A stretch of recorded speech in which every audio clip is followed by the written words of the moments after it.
মৃত্যু থেকে সে পালাইতে পারবে না। আল্লাহর গোলামেরা, আল্লাহর একজন নবী সুলাইমান আলাইহিস সালামের নাম তো আমরা শুনেছি, শুনছি না?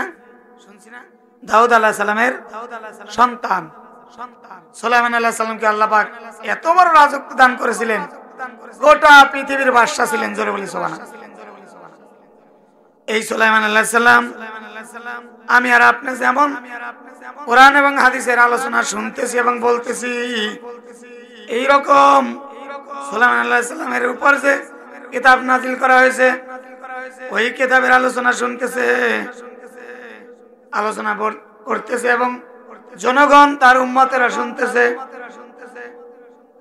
এমন সময় মালাকুল মউত আজরাইল আলাইহিস সালাম ডাক দিয়ে বলে, ও আল্লাহর নবী সুলাইমান, আপনার এই মজলিসের মধ্যে একজন গোলাম আছে, একজন বান্দা আছে, যেই লোকটা তার নিজ বাসভবনে ইন্তেকাল করবেন, তার নিজ গৃহে গিয়ে মরবেন। আল্লাহর নবী সুলাইমান বলে, যেই লোকটাকে দেখায় দিলেন ওই লোকটার বাড়ি তো এখান থেকে 1000 মাইল দূরে। জোরে বলি সুবহানাল্লাহ। এখান থেকে 1000 মাইল দূরে। ওই লোকটা ওনার বাড়িতে কেমনে মরবে? আপনি তো বলতেছেন যে আমার হাতে বেশি টাইম নাই, ওনাকে উনির বাড়িতেই মৃত্যুবরণ করতে হবে। আল্লাহর নবী সুলাইমান আলাইহিস সালাম ডাক দিয়ে বললেন, কেমনে আমি ওনাকে বলবো আপনি মৃত্যুবরণ করবেন? লোকটা তো আফসোস করবে, লোকটা তো পাগল হয়ে যাবে, স্ট্রোক করবে। না না না, আমি এই কথা বলতে পারবো না। এমন সময় জিবরাইল আলাইহিস সালাম, আজরাইল আলাইহিস সালাম, মালাকুল মউত ডাক দিয়ে বলে, আপনার কিছুই বলতে হবে না, সব সিস্টেম আমার মালিক উপর থেকেই করে দিবে। জোরে বলি সুবহানাল্লাহ। সুলাইমান নবী বলতেছে, আমি কেমনে বলবো যিনি মৃত্যুবরণ করবেন? উনি তো মৃত্যুবরণ করবেন, আমি এই কথা বলবো কেমনে? আর ওনার বাসা তো অনেক দূরে। মালাকুল মউত ডাক দিয়ে বলে, আল্লাহর নবী সুলাইমান, আপনি চিন্তা করিয়েন না, ওনার সব সিস্টেম আমার আল্লাহ তাআলা উপর থেকে করে দিবে। জোরে বলি সুবহানাল্লাহ। সুলাইমান আলাইহিস সালাম এরকম আলোচনা করতেছে, ইতিমধ্যেই আল্লাহর গোলাম আল্লাহর নবী সুলাইমানকে ডাক দিয়ে বলতেছে, হে আল্লাহর নবী সুলাইমান, আমার পেটের মধ্যে বড় ব্যথা শুরু হয়েছে, আমাকে অতি তাড়াতাড়ি আমার বাড়িতে পৌঁছে দেন, আমার বাড়িতে গেলেই আমি ভালো হয়ে যাব। জোরে বলি সুবহানাল্লাহ। আসলে কি বাড়িতে গেলে উনি ভালো হবেন? বাড়িতে গেলে কি হবেন? মৃত্যুবরণ করবেন, অথচ লোকটা জানে না। আল্লাহর নবী সুলাইমান আলাইহিস সালাম চোখের মধ্যে পানি নিয়ে তার যে সিংহাসন ছিল সেই সিংহাসনের মধ্যে আল্লাহর বান্দাকে বসাইয়া সেকেন্ডের মধ্যে তার বাড়িতে পৌঁছে দিল। সিংহাসন ফেরত চলে আসলো। মালাকুল মউত ডাক দিয়ে বলে, আল্লাহর নবী সুলাইমান, যেই লোকটা আপনার এখানে বসা ছিল ওই লোকটার জানটা কবাজ করে আমি নিয়ে আসলাম। এরকম জীবন আমার আপনার। কিসের এত অহংকার? কিসের জন্য আপনি এই দুনিয়ার এত কাজ করতেছেন? এই দুনিয়ার কেউ আপনার আপন না, কেউ না। হঠাৎ করে একটা কথা মনে পড়ে গেল। আল্লাহর একজন বান্দা, বৃদ্ধ মানুষ, 70 থেকে 72 বছর বয়স। আজকে জুমার দিন গেল না? এইরকম জুমার দিনে ইমাম সাহেব নামাজ পড়াইতেছে।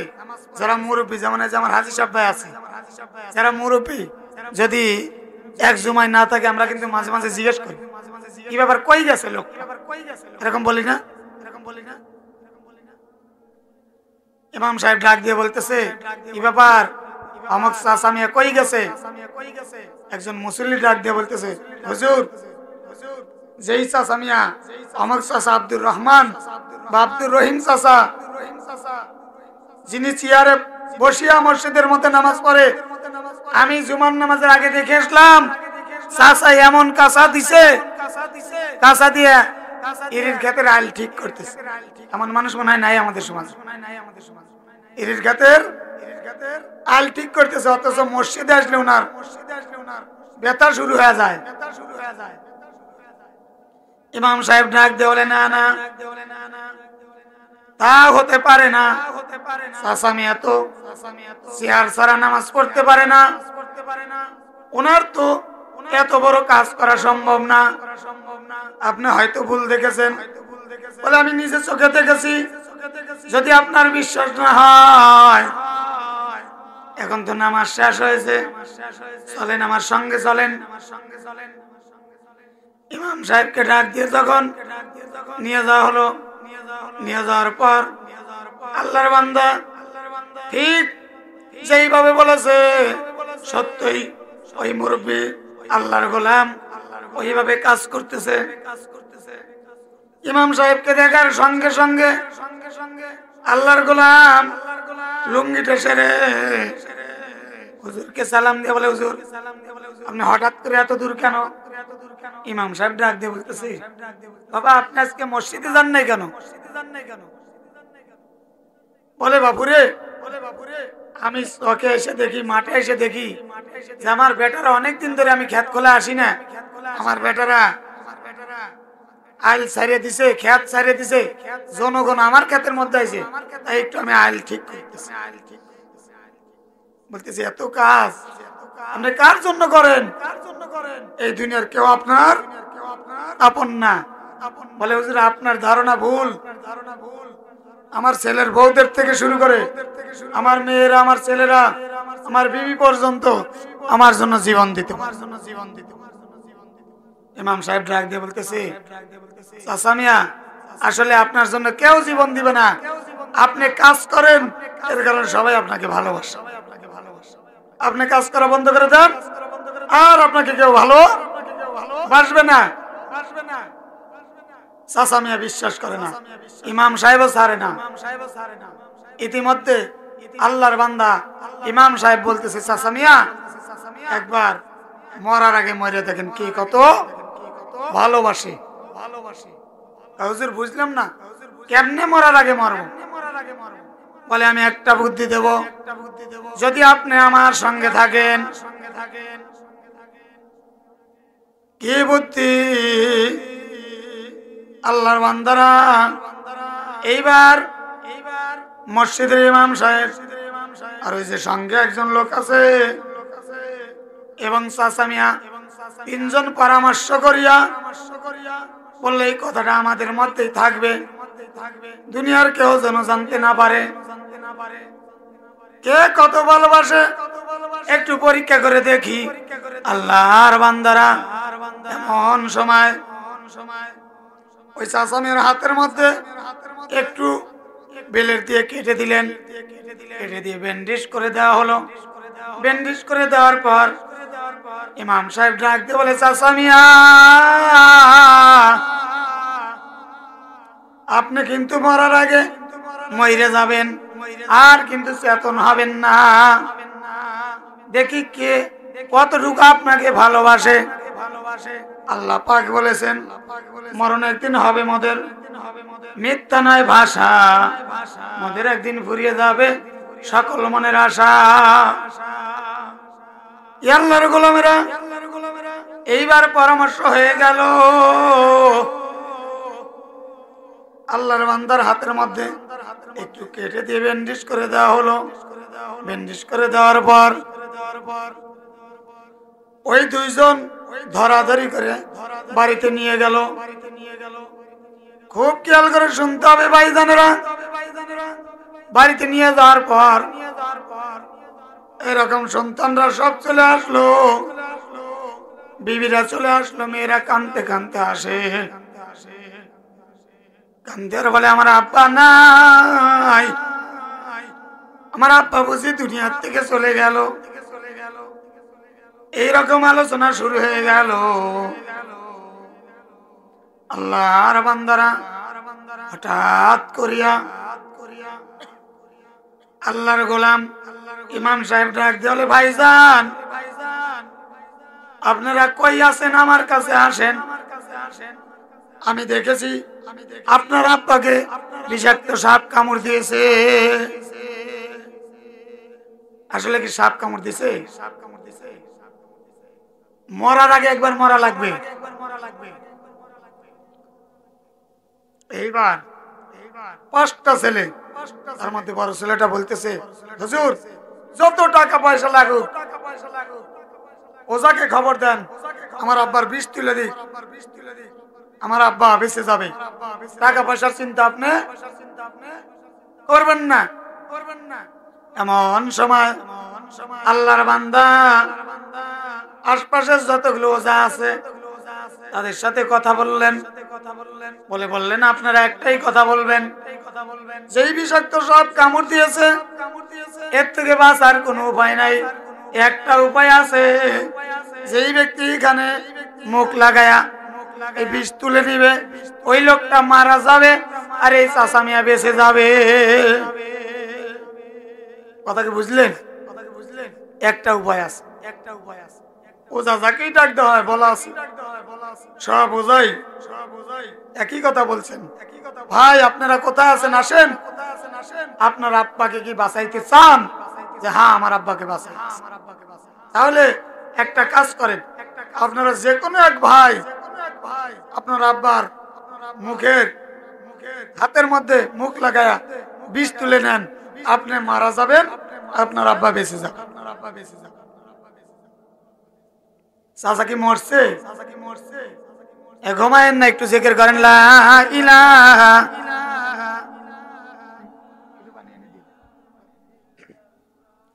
লা ইলাহা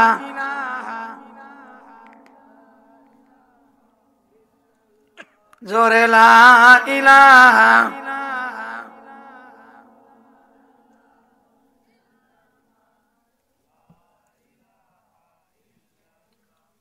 লা ইলাহা ইল্লাল্লাহু মুহাম্মাদুর রাসূলুল্লাহ।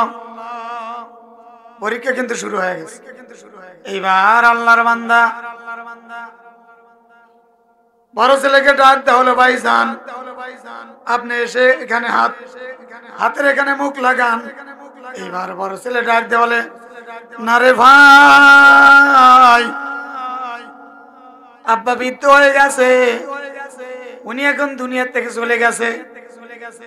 আল্লাহ যেন উনাকে জান্নাতবাসী করে।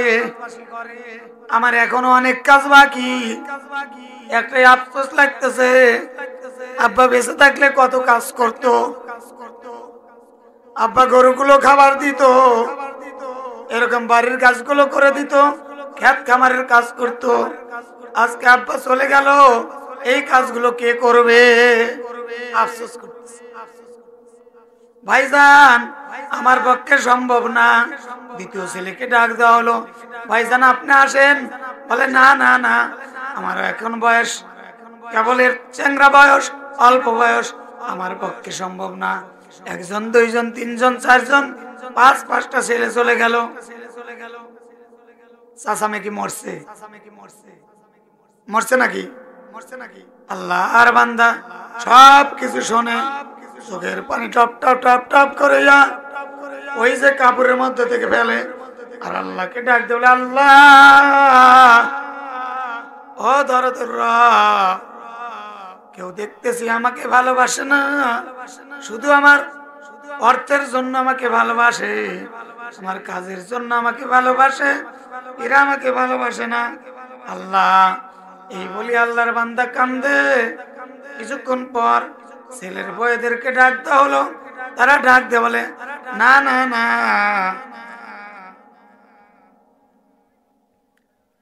আমরা কেন আমার শ্বশুরকে বাঁচাইতে যাব? তার আপন সন্তানরাই তো তাকে বাঁচাইলো না। আমরা তো পরের মেয়ে সম্ভব না। আস্তে আস্তে সব চলে গেল। আল্লাহর গোলামেরা হঠাৎ করিয়া বিবিকে ডাক দেওয়া হইল, কই চাচিমা কই, আপনি কই? 70 বছর একসাথে সংসার করলেন, 65 বছর একসাথে সংসার করলেন, চাচা মিয়াকে বিষাক্ত সাপে কামড় দিয়েছে, আসেন আপনি মুখ লাগাইয়া বিষটা তুলে নেন, চাচা মিয়া বেঁচে যাক। এইবার চাচিমা ডাক দিয়ে বলে, না রে বাবা না, তোমার চাচা মিয়া অনেক ভালো ছিল, আল্লাহ তাকে দুনিয়ার থেকে নিয়ে গেছে, আমার কিছুক্ষণের জন্য কষ্ট হবে, আমি এখনই মরতে চাই না, কেউ চাচা মিয়ার পক্ষে নাই। এই চাচা মিয়া এই আল্লাহর গোলাম, একটাই সন্তান ছিল তার মায়ের, সব যখন চলে গেল আল্লাহ আর বান্দারা, এমন সময় সব চলে যাওয়ার পর আল্লাহর বান্দা চোখের পানি নিয়ে চাদরের মধ্যে কান্দে আর ডাক দিয়ে বলে, আল্লাহ বুঝতে পেরেছি কেউ আমার আপন না। সবাই কান্নাকাটি শুরু করে দিয়েছে। ওই যে মেয়েরা শ্বশুর বাড়ি থেকে আসছে, মেয়েদেরকে জিজ্ঞেস করা হলো, বলে না আমরা এখনো মরতে চাই না, স্বামীর সংসার রেখে আসছি, ছেলে মেয়ে রেখে আসছি, অতএব আব্বার বয়স হয়ে গেছে, আব্বা মরে গেছে, আলহামদুলিল্লাহ, আফসোস করার কিছুই নাই। আসলে কি আব্বা মরছে? আল্লাহ আর গোলামেরা এইরকম কথা চলতেছে। এমন সময় যখন লোকজন দৌড়াদৌড়ি করতেছে, এমন সময় ডাক দিয়ে বলা হইল, কি হয়েছে কি হয়েছে? বলে জানো না, ওই যে আব্দুর রহিম চাচা বিষাক্ত সাপ কামড় দিয়েছে, উনি নাকি এক্ষুনি মারা যাবে, যদি ওনার হাতের মধ্যে মুখ লাগাইয়া কেউ টান মারে তাহলে বিষ তুলে নেয়, তাহলে চাচা মারা যাবে না। যখন আলোচনা চলতেছে এমন সময় ওই চাচা মিয়ার মা, 100-র অধিক বয়স, জোরে বলি সুবহানাল্লাহ, যেই মহিলা, যেই মুরব্বী চোখেও দেখে না, কানেও শোনে না, হাঁটতেও পারে না, চলতেও পারে না, এই চাচা মিয়ার মা এখনো বেঁচে আছে। যখন এই ছোট্ট ছোট্ট ছেলে মেয়েরা ওখান দিয়ে দৌড়াইতেছিল আর বলতেছিল আব্দুর রহিম চাচা দুনিয়ার থেকে বিদায় হয়ে যাবে, এই সময় ওই বৃদ্ধ মা চোখে কিন্তু দেখে না, কানেও শোনে না, ছোট্ট মানুষদেরকে ধরিয়া বলে, কি হয়েছে আমাদের বাড়িতে? বলে কি হয়েছে আমাদের বাড়িতে? বলে চাচা মিয়া, ও বুড়িমা তুমি কি জানো না? বলে না না না, আমি তো কিচ্ছু জানি না, কোনো কিছুর খবর তো আমি বলতে পারি না। বলে তোমার কয়টা সন্তান? বলে আমার একটা সন্তান, আমার সন্তান আব্দুর রহিম, এই আমার একটা মাত্র সন্তান। বলে আপনার সন্তানকে তো বিষাক্ত সাপে কামড় দিয়েছে, আপনার সন্তান এখন মারা যাবে, বাঁচানোর কোনো বুদ্ধি নাই। বুড়িমা বাঁচানোর একটাই বুদ্ধি, আপনার সন্তানকে যেই জায়গায় সাপে কামড় দিয়েছে ওই জায়গায় যদি আপনি কি করেন, ওই জায়গায় গিয়ে যদি আপনি মুখ লাগাইয়া ওই যে বিষটা তুলে নেন, তাহলে আপনার সন্তান বেঁচে যাবে, আপনি মারা যাবেন। বৃদ্ধ মা চোখের পানি জোরে কান্দার বলে, আল্লাহ ও দরদের মাওলা, আমার কলিজার টুকরাকে তুমি হায়াত বাড়ায় দাও, কে কোথায় আছো আমাকে একটু ধরে নিয়ে আমার কলিজার টুকরা বেটার কাছে পৌঁছে দাও। আল্লাহর বান্দারা, বৃদ্ধ মহিলা, এই মহিলাকে দুজন ধরিয়া ধরিয়া তার সন্তান আব্দুর রহিমের কাছে নিয়ে যাওয়া হলো। আব্দুর রহিমের কাছে যাওয়ার পর ওই বৃদ্ধ মা চোখের মধ্যে পানি নিয়ে ওই জায়গায় বসিয়া অসংখ্য মানুষের মধ্যে তার শরীর আঁচল তুলিয়া হাত তুলে দোয়া করে বলে, আল্লাহ ও দরদের রব, আমি মা এখনো বেঁচে আছি, আমার কলিজার টুকরা বেটা, আমি মা বেঁচে থাকতে মরতে পারে না, না না না, আমি মা আমার সন্তানকে এরকম ওখানে মুখ লাগাইয়া বিষ তুলে নেব, আমার বেটা বেঁচে যাবে, আমি মা মারা যাব, এতে কোনো আফসোস নাই। যখন আল্লাহর বান্দা সব কথাগুলো শুনতেছে, এমন সময় বৃদ্ধ মা কান্দে আর বলে, কই কই কই আমার কলিজার টুকরা বেটা, কই ওর হাতটা কই, আমার মুখে লাগাইয়া দাও।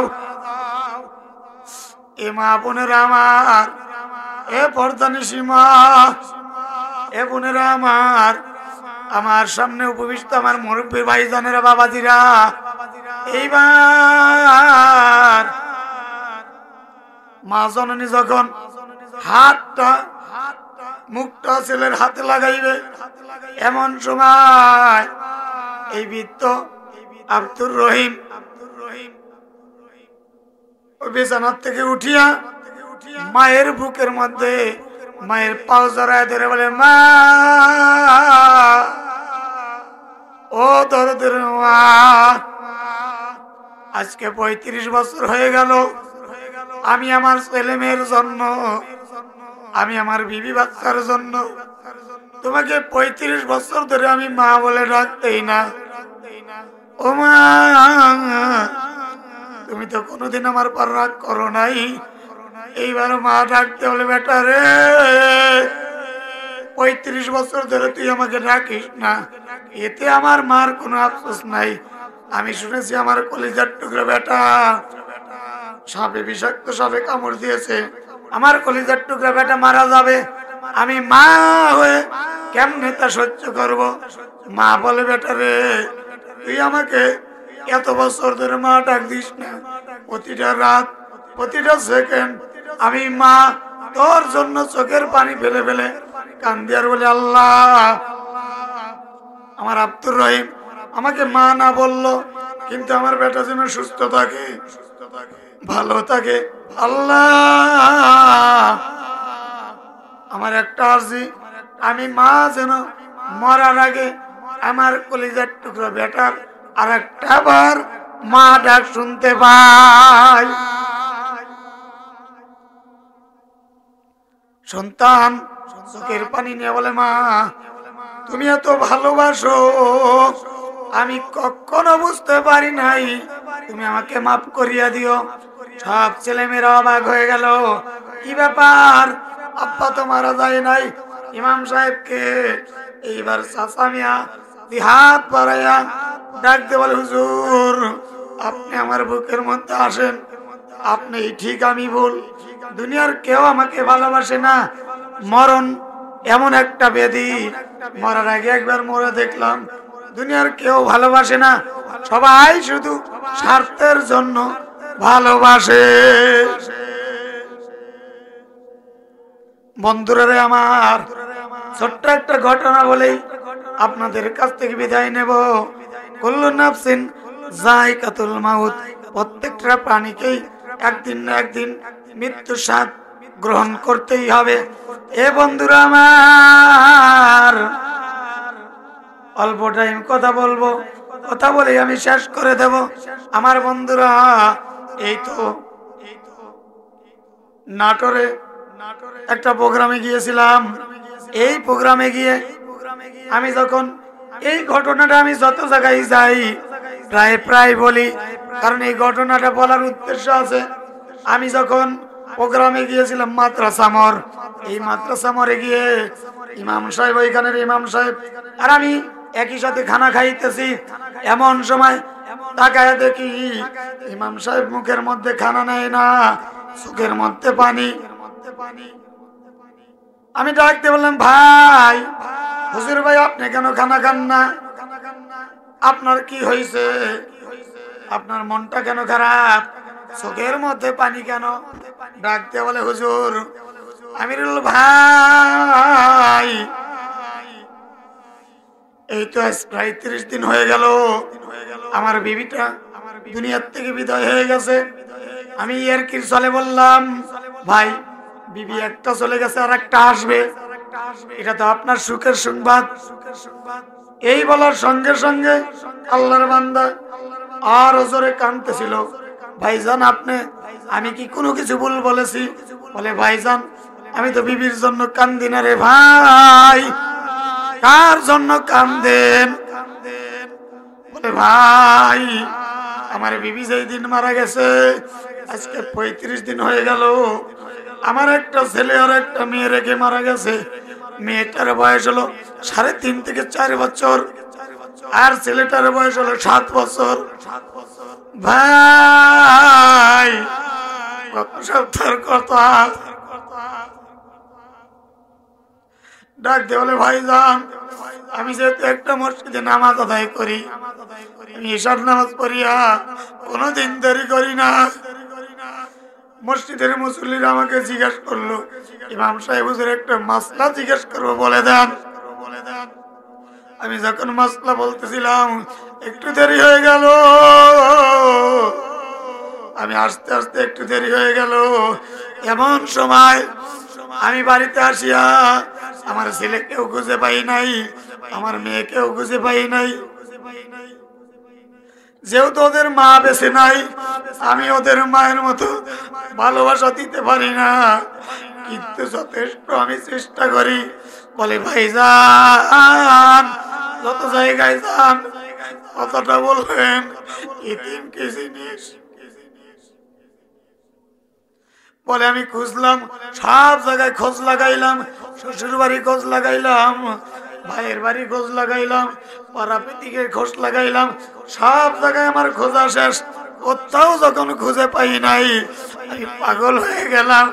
কই কই কই আমার কলিজার টুকরা বেটার বিটি কই? আমি যখন পাই নাই, শুধু আমি নয়, আমার সাথে যারা কানা গাইতেছিল সবাই কাঁদতেছিল, আল্লাহর গোলামেরা।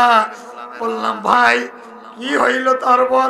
বলে, ভাই শোনেন, আমি হঠাৎ করে আমার বুদ্ধি আসলো, আমার ছেলে আর মেয়ে তো ওর মাকে মাটি দেওয়া দেখেছে।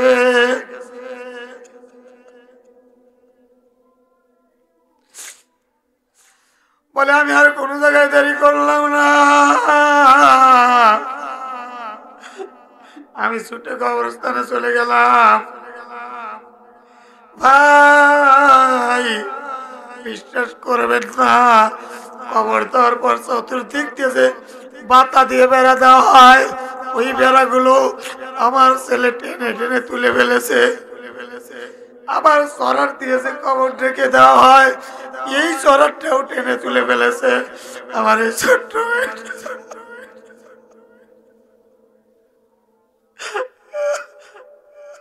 আমার এই ছোট্ট মেয়েটা, আমি গিয়ে দেখি মাটিগুলো কবর থেকে সরায়া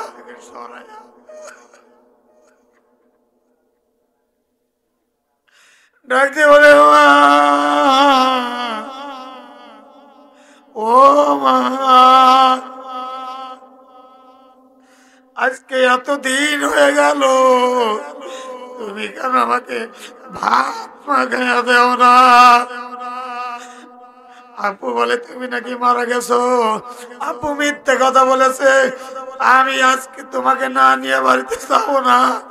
না না না, আমি বাড়িতে যাব না।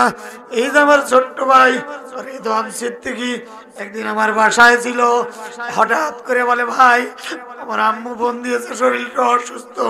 আমি বললাম তাকে, বলে, না না না, আমার মা বলেছে বেটা আয় আয় আয়, তোকে না দেখলে আমার ভালো লাগে না। ই আল্লাহর বান্দারা, মরণ আমারও একদিন হবে, আপনারও একদিন হবে, মরতেই তো হবে একদিন। ইমাম সাহেব ডাকতে বলে, ভাই আমার এই মেয়েটা কবরের মাটিগুলো অনেকটাই সরায় ফেলছে, ছেলেটাও কবরের মাটিগুলো সরায় ফেলছে।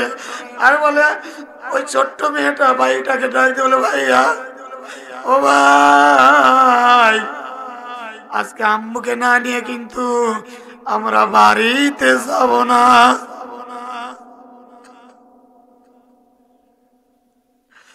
বলে ভাইজান, আমার ছেলেটা ডাকতে বলে, মা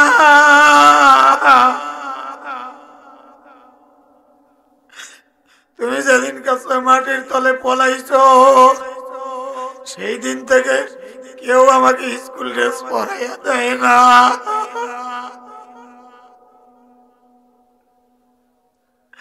কেউ আমার জন্য